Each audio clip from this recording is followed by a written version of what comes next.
আজকের এই আয়োজন আমার কাছে মনে হয় এটা বোধহয় কোনো একটা সাধারণ একটা সম্মেলন নয়, বরং এই সম্মেলনকে আমি আগামীর বাংলাদেশ বিনির্মাণের একটা অন্যতম কারিগরদের মিলন মেলা হিসাবেই দেখতে চাই। প্রবাসী বাংলাদেশি যারা বিশ্বের বিভিন্ন দেশে নিজেদের মেধার স্বাক্ষর রাখছেন, এমন অনেকেই আজকে এই জাতীয় গুরুত্বপূর্ণ অনুষ্ঠানে বা সামিটে অংশগ্রহণ করছেন, যারা আমাদের সাথে এই মুহূর্তে সামনে বসে আছেন। আমি আপনাদেরকে জানাই বিশেষভাবে অভিনন্দন। এই সামিটে দেশি বিদেশি প্রযুক্তি বিশারদগণের সহানুগ্রহ উপস্থিতি সেমিকন্ডাক্টর শিল্পের সঙ্গে জড়িতদের জন্য অবশ্যই অনুপ্রেরণাদায়ক বলে আমি মনে করি। আজকের এই সামিটের উদ্দেশ্য, লক্ষ্য, সমস্যা এবং সম্ভাবনা নিয়ে আমরা যারা এখানে এতক্ষণ বক্তব্য রেখেছেন আমরা আলোচনা করেছি। যে বাংলাদেশটি হবে স্বনির্ভর, সমৃদ্ধ এবং প্রযুক্তি নির্ভর। এই সম্মেলনের মাধ্যমে আমরা বর্তমান এবং ভবিষ্যৎ প্রজন্মের সামনে আমাদের সর্বোচ্চ যে চেষ্টা, সেটা হচ্ছে একটা মেধা ভিত্তিক বাংলাদেশের সম্ভাবনার বার্তাটা পৌঁছে দেওয়া। সম্মানিত সকল উপস্থিতিবৃন্দ, সমগ্র পৃথিবী বা বিশ্ব একটা এমন সন্ধিক্ষণে দাঁড়িয়ে আছে যেখানে কৃত্রিম বুদ্ধিমত্তা, রোবোটিক্স এবং স্বয়ংক্রিয় প্রযুক্তি মিলেমিশে চতুর্থ এবং পঞ্চম শিল্প বিপ্লবের ভিত্তি রচনা করছে। কম বেশি হয়তো আমাদের একটু ধারণা আছে, বিশেষ করে আমরা যারা এই ফিল্ডে কাজ করি না, আমাদের সামগ্রিকভাবে একটি ধারণা আছে যে বর্তমানে সেমিকন্ডাক্টরটা শুধু একটা শিল্পই নয়, এটা বোধহয় খুব সম্ভবত আধুনিক সভ্যতার একটা ভিত্তি। প্রযুক্তির চরম উৎসুকতার এই সময়ে মোবাইল ফোন থেকে শুরু করে কম্পিউটার, চিকিৎসা সরঞ্জাম, কৃষি প্রযুক্তি, প্রতিরক্ষা ব্যবস্থা, কৃত্রিম বুদ্ধিমত্তা, রোবোটিক্স, ডাটা সেন্টার কিংবা নবায়নযোগ্য জ্বালানি, আধুনিক কলকারখানা কিংবা মহাকাশ স্যাটেলাইট, প্রত্যেকটা ক্ষেত্রে সেমিকন্ডাক্টর অপরিহার্য। আমরা একটু আগে আমাদের একজন এই ব্যাপারে যে বিশেষজ্ঞ, ওনার বক্তব্য থেকে এটা আমরা জানতে পেরেছি। 2030 সালের দিকে বিশ্বে গ্লোবাল সেমিকন্ডাক্টরের বাজার $1 ট্রিলিয়ন কাছাকাছি পৌঁছবে, এরকমই যারা এই ব্যাপারে এক্সপার্ট তারা ধারণা করছেন। তবে খুব সম্ভবত 2026 সালের মধ্যেই এই লক্ষ্যমাত্রা কাছাকাছি পৌঁছে গিয়েছে। সুতরাং এই মার্কেটে প্রবেশ করার জন্য বাংলাদেশের সামনে একটা অপার সম্ভাবনা এবং সুযোগ বিদ্যমান। আমি দৃঢ়ভাবে আশা করি 2030 সালের মধ্যে সেমিকন্ডাক্টর শিল্প থেকে রফতানি আয়ের যে লক্ষ্যমাত্রা নির্ধারণ করা হয়েছে, ইনশাল্লাহ বাংলাদেশ সেটা পূরণ করতে সক্ষম হবে। বাংলাদেশের 3000-এরও বেশি সেমিকন্ডাক্টর পেশাজীবী বর্তমানে আমেরিকা, মালয়েশিয়া, দক্ষিণ কোরিয়া, জাপান, সিঙ্গাপুর এবং ইউরোপ সহ বিশ্বের বিভিন্ন দেশের বিভিন্ন বড় বড় প্রযুক্তি কোম্পানি, গবেষণা প্রতিষ্ঠান, বিশ্ববিদ্যালয় তারা তাদের যোগ্যতার প্রমাণ রেখে চলেছেন।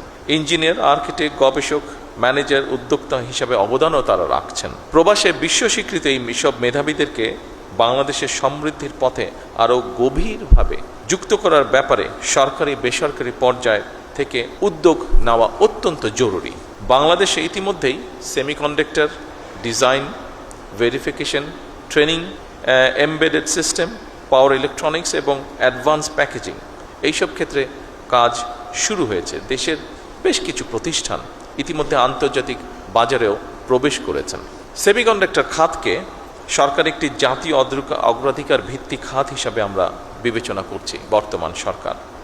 তবে এই খাতের উন্নয়নে খুব সম্ভবত একক কোনো মন্ত্রণালয় বা প্রতিষ্ঠানের কাজ নয়, এটা একটা সম্মিলিত জাতীয় মিশন। এই মিশনের দায়িত্ব শুধু সরকারের নয়, একই সাথে আমি মনে করি বিশ্ববিদ্যালয়, গবেষণা প্রতিষ্ঠান, শিল্প খাত, উদ্যোক্তা এবং প্রবাসী বিশেষজ্ঞ সবার আমাদের এই দায়িত্ব। এবং সেই লক্ষ্য পূরণের জন্য বর্তমান সরকার বিশেষ করে সেমিকন্ডাক্টর শিল্পকে এগিয়ে নিতে চলতি বাজেটে এই শিল্পের সঙ্গে জড়িতদের চাহিদা অনুযায়ী এই সেক্টরে যারা ইনভলভ আছেন তারা আমাদের সাথে কথা বলেছিলেন এবং তাদের প্রতি সম্মান রেখে এবং এই সেক্টরটাকে এগিয়ে নিয়ে যাবার জন্য আমরা চেষ্টা করেছি এই সেক্টরকে কিভাবে সামনে এগিয়ে নিয়ে যায় তার জন্য আমরা কতগুলো পদক্ষেপ গ্রহণ করেছে, বিশেষ করে এই বাজেটে সেমিকন্ডাক্টর শিল্প তৈরির সকল কাঁচামালের উপরে সব ধরনের ট্যাক্স বা শুল্ক প্রত্যাহার করা হয়েছে।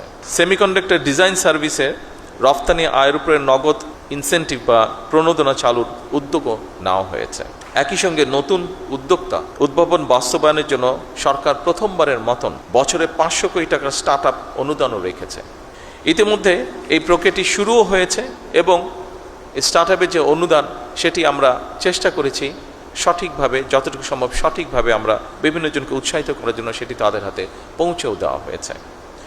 আজকের এই সামিটে আমি আবারও নিশ্চিত করতে চাই আপনাদের কাছে, বর্তমান সরকার ইতিমধ্যে সেমিকন্ডাক্টর শিল্পের জন্য ব্যবসা বান্ধব পরিবেশ তৈরিতে সর্বাত্মক পরিকল্পনার বাস্তবায়নের কাজ শুরু করেছে। বিনিয়োগ বান্ধব নীতি, কর সুবিধা, বন্ডের সুবিধা প্রদান এবং বিশেষায়িত অবকাঠামো নিশ্চিত করতে সরকার প্রতিনিয়ত চেষ্টা করছে কাজ করার জন্য। বিদ্যমান যে সকল হাইটেক পার্ক আছে এগুলোকে আধুনিকরণের পাশাপাশি একটি বায়োটেক পার্ক নির্মাণেরও পরিকল্পনা আমরা করছি। যারা বাংলাদেশে সেমিকন্ডাক্টর ইন্ডাস্ট্রির সঙ্গে যুক্ত আছেন, আপনারা সম্প্রতি মালয়েশিয়া, দক্ষিণ কোরিয়া এবং আমেরিকায় রোড শো আয়োজন করেছেন। বাংলাদেশের সেমিকন্ডাক্টর সম্ভাবনাকে আন্তর্জাতিক পর্যায়ে আপনারা তুলে ধরেছেন। নিঃসন্দেহে এটি একটি প্রশংসাযোগ্য বিষয়। আমাদের সামনে নিঃসন্দেহে বহুমাত্রিক চ্যালেঞ্জ আছে, দক্ষতার হয়তোবা ঘাটতিও আছে ক্ষেত্র বিশেষে, ল্যাবের সীমাবদ্ধতা আছেই, বিনিয়োগেরও হয়তো সীমাবদ্ধতা আছে, আন্তর্জাতিক বাজারে কঠিন প্রতিযোগিতাও রয়েছে। তবে সকল সীমাবদ্ধতাকে অতিক্রম করে এগিয়ে যাওয়ার অদম্য ইচ্ছাই কিন্তু আমাদের রয়েছে। আমি আজকের আমার সরকারের অবস্থান থেকে আপনাদের সেই অদম্য ইচ্ছাকে কাঙ্ক্ষিত লক্ষ্যে পৌঁছে দেবার জন্য সাধ্য এবং সামর্থ্যের সবটুকু দিয়ে ইনশাল্লাহ বর্তমান সরকার আপনাদের পাশে রয়েছে এবং থাকবে। সীমাবদ্ধতা, প্রতিকূলতা এবং নানা প্রতিবন্ধকতা পেরিয়েই বাংলাদেশ বর্তমানে কৃষি, পোশাক শিল্প, প্রবাসী আয় এবং ডিজিটাল সেবায় সফলতা দেখিয়েছে। আমাদের মেধাবী, তারুণ্য, দক্ষ এবং উদ্যমী জনশক্তির উদ্ভাবনী শক্তির উপরে ভর করে পোশাক শিল্পের পরে, যেটি আমি দৃঢ়ভাবে বিশ্বাস করি, পোশাক শিল্পের পরে সেমিকন্ডাক্টর শিল্পই হতে পারে বাংলাদেশের জন্য আরেকটি সম্ভাবনায় অর্থনৈতিক গন্তব্য। এই লক্ষ্য বাস্তবায়নে আমি সংশ্লিষ্ট মন্ত্রণালয়, সরকারি সংস্থা, বিশ্ববিদ্যালয়, শিল্প খাত, প্রবাসী পেশাজীবী এবং উন্নয়ন সহযোগীদের সমন্বিতভাবে কাজ করার জন্য বিনীত আহ্বান জানাই। এই 2 দিনের সামিট থেকে নতুন নতুন অংশীদারিত্ব, গবেষণা উদ্যোগ, বিনিয়োগের সুযোগ এবং উদ্ভাবনী চিন্তার জন্ম হবে ইনশাল্লাহ, যা বাংলাদেশের প্রযুক্তি খাতকে আরও এক ধাপ এগিয়ে নিয়ে যাবে। সবশেষে আমি এই সামিটের শুভ উদ্বোধন ঘোষণা করছি। আল্লাহ হাফেজ। খবরের কাগজ, নিখাত, নির্ভীক, নিরপেক্ষ।